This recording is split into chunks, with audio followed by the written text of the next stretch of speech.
रामचरितमानस की प्रति क्या कहलाई जाती है, मुझे यही बता दीजिए राहुल लाल, प्रतियां क्या है रामचरितमानस की? अगर मैं फिर वही बात कहूंगी, मैं बार बार कहती हूँ कि मैं ऐसे शब्दों का इस्तेमाल करना नहीं चाहती हूँ। आप जाइए जरा 2 शब्द कह दीजिए किसी और किताब के लिए।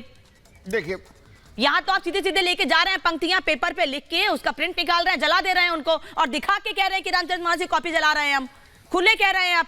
देखिए 2-3 चीजें आप समीक्षा से संबंधित या तमाम, देखिए भारतीय संविधान का अनुच्छेद 19(1) हमें आज़ादी भी देता है कि हम कुछ चीज़ें कर सकते हैं, और वो एक तरह से हिंदू धर्म में वो हैं, तो उसको लेके अगर वो चीज़ें कर रहे हैं तो वो टिप्पणी पहली बार नहीं आई। लेकिन हाँ, जो जलाने का मामला है, मैं उसका समर्थन कभी नहीं करता कि ये इस प्रकार की चीज़ों से टिप्पणी का समर्थन करते हैं। लेकिन हाँ, नहीं, वो टिप्पणी अपमान नहीं है, यही तो हमें समझना पड़ेगा। ये हमारी संस्कृति, ये हमारे सनातन धर्म, जिसको कि माननीय मुख्यमंत्री गलत ढंग से बोलते हैं कि वो देश का राष्ट्रीय धर्म है। आचार्य विक्रमादित्य से इस पर जवाब लूंगी, लेकिन फरहान साहब मेरे साथ बहुत देर से जुड़े हुए हैं, उनसे सवाल नहीं लिया मैंने अभी तक।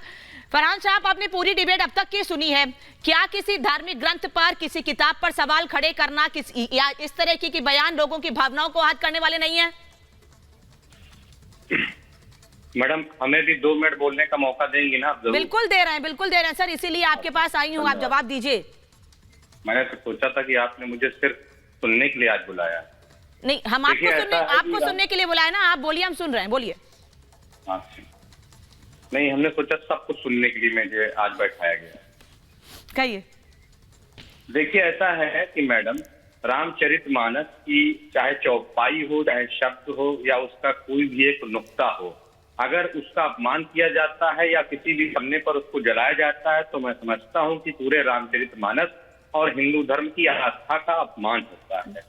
अब बात मैं दूसरी कहना चाहता हूँ, स्वामी प्रसाद मौर्य की उम्र जो होगी वो 50 से अधिक होगी, इससे कम नहीं होगी। इतने दिन के बाद इनको याद आता है, एक क्रम बीजेपी में रहे, बसपा में रहे, तमाम जगह रहे ये, तब इनको याद नहीं आया था कि रामचरितमानस में क्या चीज गलत लिखी है और क्या चीज सही लिखी हुई है। अब उनको याद आता है जब वो समाजवादी पार्टी में आते हैं।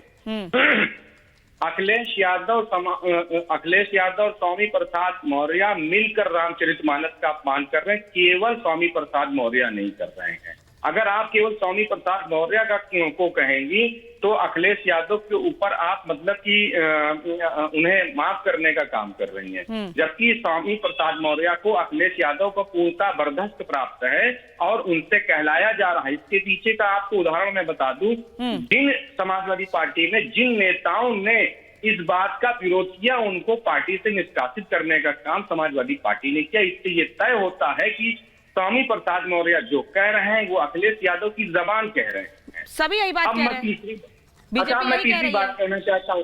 अब तीसरी बात मैं कहना चाहता हूँ मैडम, उत्तर प्रदेश में क्या अफगानी हुकूमत है या तालिबानी हुकूमत है या ऑल इंडिया मजलिस इत्तेहादुल मुस्लिमीन की हुकूमत है?